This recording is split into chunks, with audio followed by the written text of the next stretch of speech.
जम्मू कश्मीर में 3 फेज में जो इलेक्शन हुआ, तीनों फेज जो है वो अब खत्म हो चुके हैं। अब इंतजार है 8 अक्टूबर का, जब काउंटिंग होगी। ये काउंटिंग पहले 4 अक्टूबर को होनी थी, लेकिन क्योंकि हरियाणा में भी इलेक्शन हो रहे हैं, जो 5 अक्टूबर को इलेक्शन है वहाँ एक ही फेज में इलेक्शन होने हैं, और फिर दोनों स्टेट्स की जो काउंटिंग है वो 8 अक्टूबर को होगी।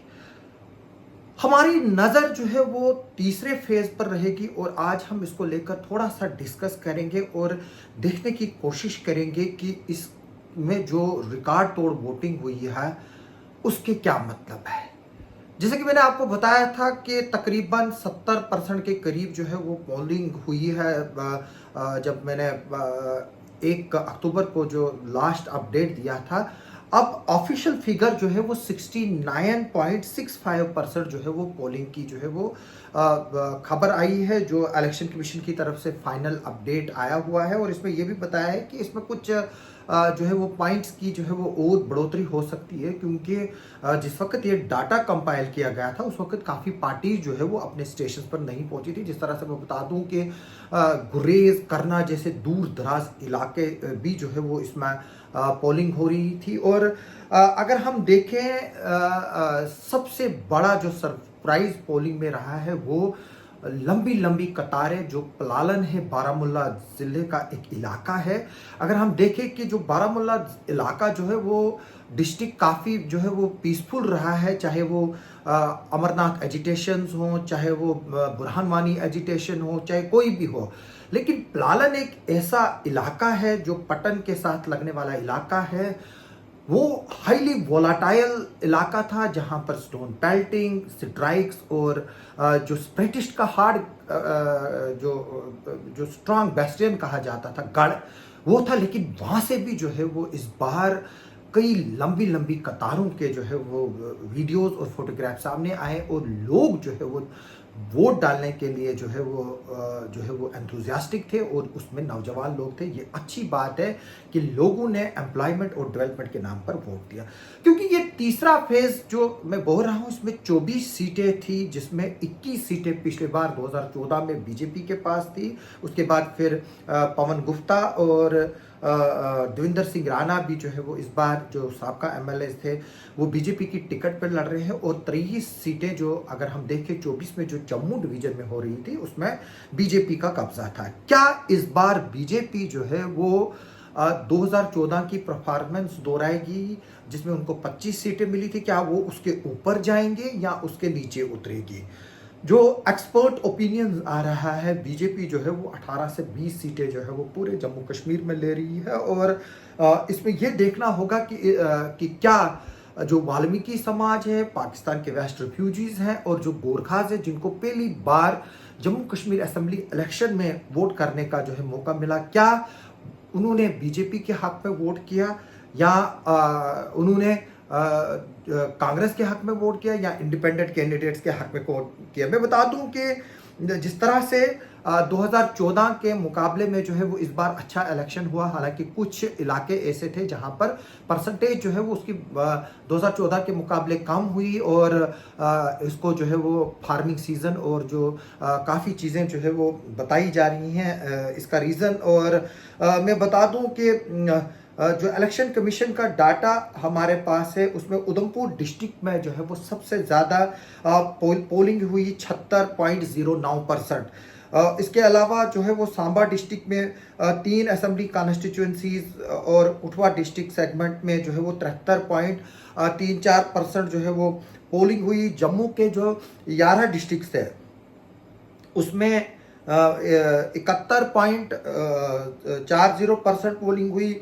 बारामुल्ला में 67.68, ये बांडीपुरा में 6768%, कुपवाड़ा जहां पर 6 है, जहां पर इंजीनियर रशीद जो है वो एक बड़ा स्टेक क्लेम कर रहा है, क्योंकि इंजीनियर रशीद जितनी ज़्यादा सीटें लेगा उतनी जो इंडियन अलायंस है वो जो है वो मेजॉरिटी से शार्ट पड़ेगा, जो मैंने आपको पहले वीडियो में भी बोला है। इसके अलावा बारामुल्ला में 7 सीटें हैं जहां पर 61.03% जो है वोटिंग हुई। अगर हम ओवरऑल कंक्लूजन करें, जो तीनों फेजेस हैं उसमें 63.45% जो है वो पोलिंग हुई, और अगर हम देखें जम्मू में, अगर हम देखें इसमें जो 18 सितंबर को जो पहला फेज हुआ था उसमें 61.38 जो है वो वोटर टर्न आउट हुआ था, जबकि 57.31% जो है वो सेकंड फेज में पोलिंग हुई थी जो 25 सितंबर को हुआ था, जबकि थर्ड फेज में 69.65 जो मैंने ऑलरेडी बोला इसको हम 70% ही कहेंगे। द हाईएस्ट वोटर जो है वो रिकॉर्ड हुआ है जम्मू में डिस्ट्रिक्ट में विद 81.4% जो है वो मड़ कॉन्स्टिट्यूंसी में हुआ है। और इसके अलावा छम्ब में जो है वो 80.34%, अखनूर में 79.73% और गुरेज में जो है वो 78.04% जो है वो पोलिंग हुई है। गुरेज जो है वो एक दूर दराज इलाका है बांडीपुरा का। अगर हम सबसे कम पोलिंग देखें वो सोपुर में हुई, बारामूला डिस्ट्रिक्ट में, जहां पर 45.32% जो है वो रजिस्टर्ड वोटर कास्ट किया है। उसके बाद 53.90% जो है वो बारामूला सेगमेंट में हुआ है। अगर सोपुर की बात करें, सोपुर जो है वो सेपरेटिस्ट का गढ़ था, वहां पर काफ़ी कम पोलिंग होती थी। और अगर हम देखें इस बार जो है वो बड़ी पीसफुली जो है वो पोलिंग कंक्लूड हुई, हालांकि इक्का दुक्का जो है वो इंसिडेंट्स हुए। और अगर हम देखें जिसमें अगर हम देखें पार्लियामेंट इलेक्शन में जो है वो इससे कम वोटिंग हुई थी, यानी कि जो असेंबली इलेक्शन में हुई है, अगर इसी को पिछला जो पार्लियामेंट का इलेक्शन हुआ उसके साथ कंपेयर करें तो उसमें 66.78% जो है वो इस बार पोलिंग हुई, जबकि लोकसभा में जो है वो तकरीबन 61% के करीब जो है वो पोलिंग हुई थी। अगर हम देखें जो डिटेल्स मेरे पास पड़ी हैं, सिमिलरली 6 डिस्ट्रिक्ट जो पोलिंग जो है वो सेकंड फेज में गए थे, 57.31% पोलिंग हुई थी, जबकि तकरीबन 52% जो है वो लोकसभा इलेक्शन में हुई थी। यानी कि लोकसभा इलेक्शन से 5% से भी ज़्यादा जो है वो सेकंड फेज में पोलिंग हुई है और 1.5% जो है वो फर्स्ट फेज में हुई है। और अगर हम ओवरऑल करके देखें, कुपवाड़ा में और बांडीपुरा में थोड़ी सी कम पोलिंग हुई, जिसको बताया जा रहा है कि जो फार्मिंग एक्टिविटीज़ वहाँ पर है उसकी जो है वो एक वजह बताई गई है। और ये ड्रॉप जो है 1 से 15% कुछ कॉन्स्टिट्यूएंसीज में हुआ है, लेकिन ओवरऑल करके 70% वोटिंग जो है वो बहुत ज़्यादा होती है। और अगर हम देखें जैसे कि मैंने सोपुर का बताया, जो टेररिस्ट और सेपरेटिस्ट का होल्ड था वहाँ कम टर्न आउट रहा है 41.4%, लेकिन ये 2014 के मुकाबले में तकरीबन 11% के करीब जो है वो ज़्यादा है। 2014 में सिर्फ 30.79% जो है वो वहाँ पोलिंग हुई थी। और ये जो है वो ट्रेडिशनल बाइकाट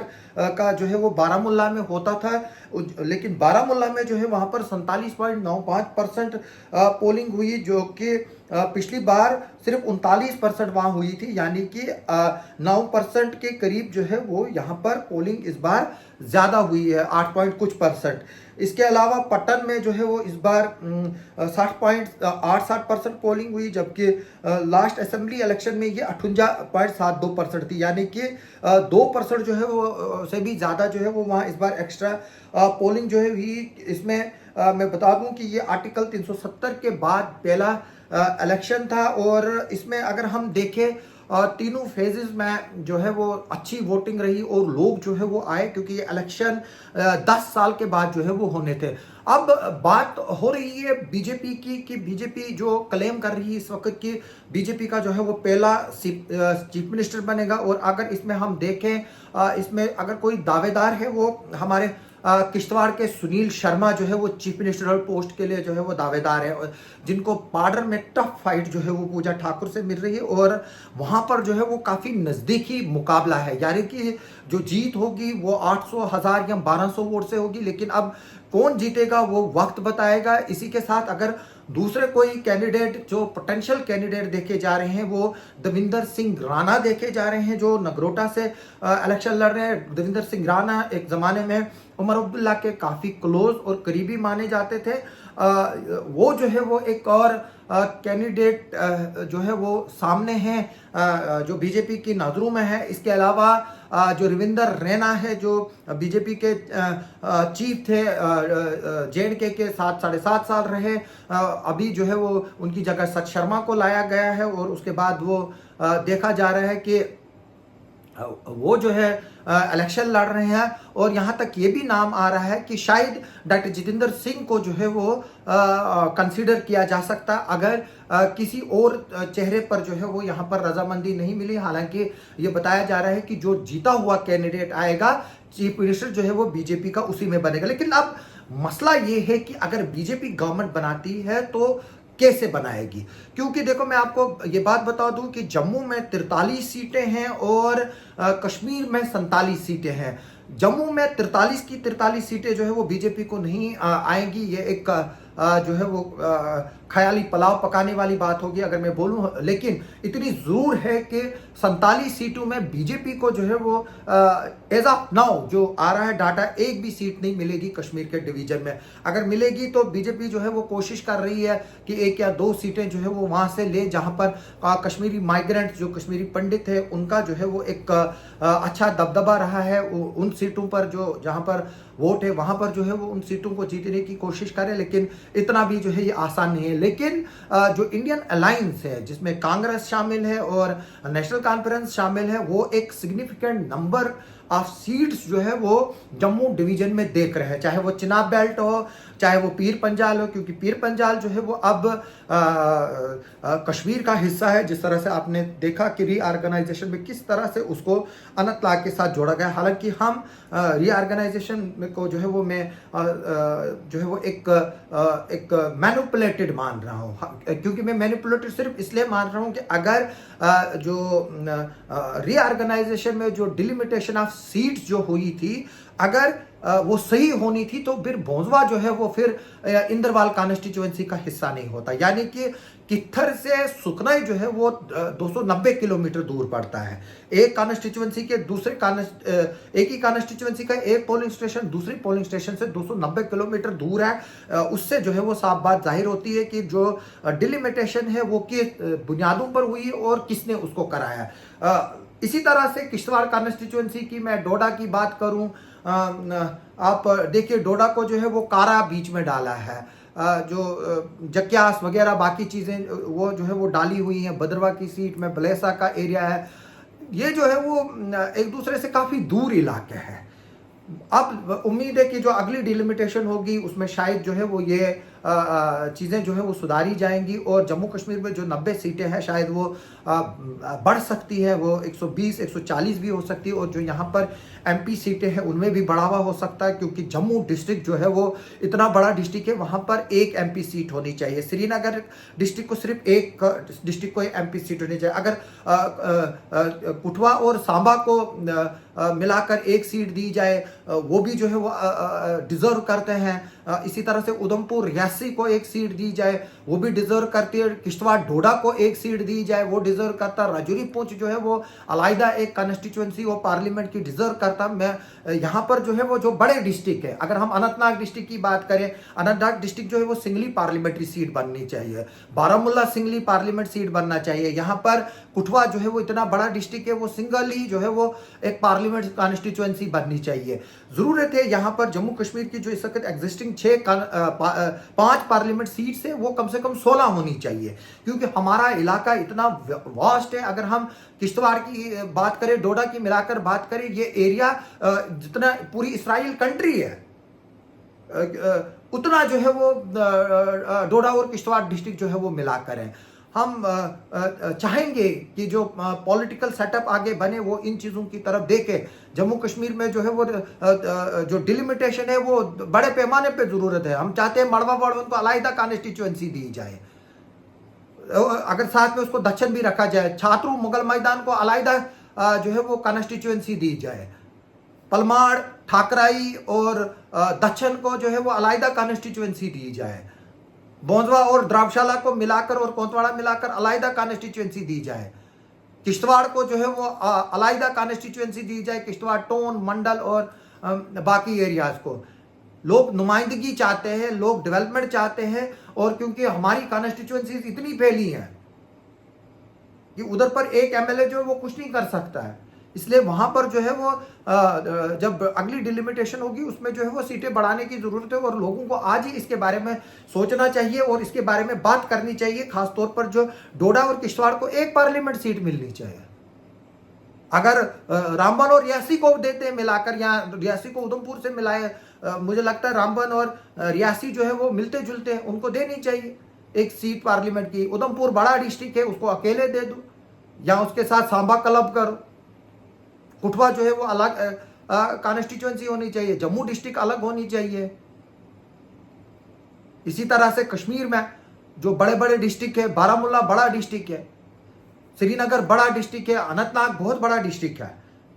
अनंतनाग जो है वो वजारत थी, वो अनंतनाग जो है वो श्रीनगर को रूल करता था। हालांकि अब वक्त जो है वो बदल गया है, लेकिन अनंतनाग डिजर्व करता है अनंतनाग डिस्ट्रिक्ट पार्लियामेंट सीट।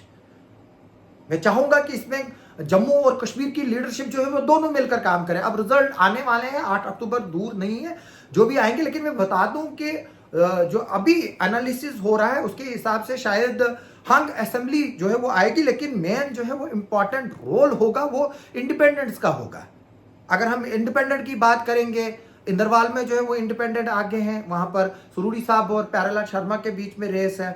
अगर हम छंब की बात देखें, वहां सतीश शर्मा जो है वो एक प्रोबेबल है, जो मदन लाल शर्मा के जो बेटे हैं। अगर हम उधमपुर में देखें, पवन खजूरिया जो है वो वहां पर हमें खबरें मिल रही है कि वो जो इंडिपेंडेंट लड़ रहे हैं वो जीत रहे हैं वहां से।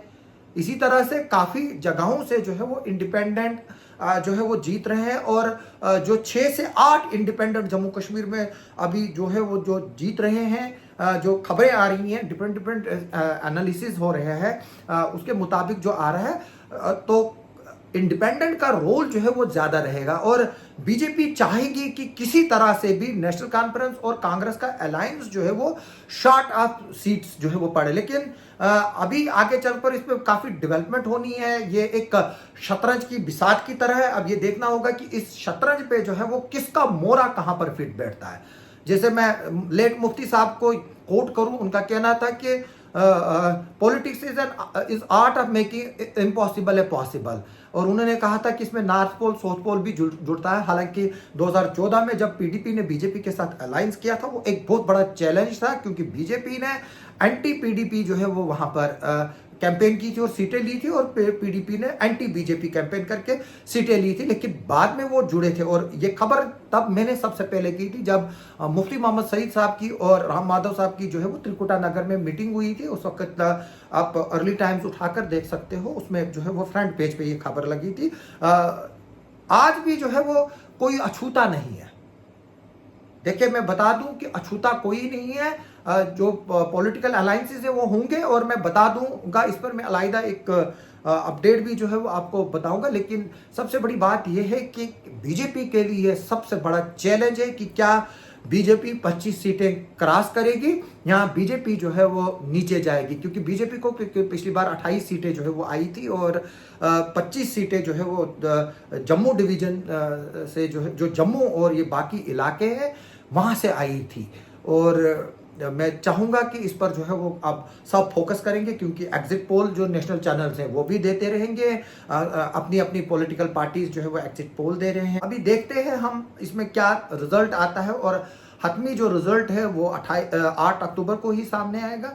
तब तक हम भी जो है वो इस पर डिस्कस करेंगे। आगे चलकर हम आपको जो स्टेट के जो एनालिसिस है उस पर भी थोड़ा सा कोशिश करेंगे आपको बताने की। और मेरे दोस्त जो है वो डोडा का भी जो है वो जानना चाहते हैं। मेरे पास तो डाटा अवेलेबल है, क्योंकि मैं उस एरिया से और कॉन्स्टिट्यूएंसी से ज़्यादा फेमिलियर नहीं हूँ जिस तरह से किश्तवाड़ में है। हालांकि कल किश्तवाड़ के भी जो है वो कुछ लोग जो है वो कोतवाड़ा को लेकर डिस्कस कर रहे थे। मैंने ग्रेटर कोतवाड़ा की बात की है, जहाँ पर हिंदू डोमिनेटेड वोट्स जो है वो ज़्यादा हैं। मुझे पता है कि कोतवाड़ा में 20 पोलिंग स्टेशन है। इसी तरह से मैंने ताबूत का थोड़ा सा डाला है, उसमें एक पोलिंग स्टेशन रह गया है, 4 का मैंने वो जिक्र किया है।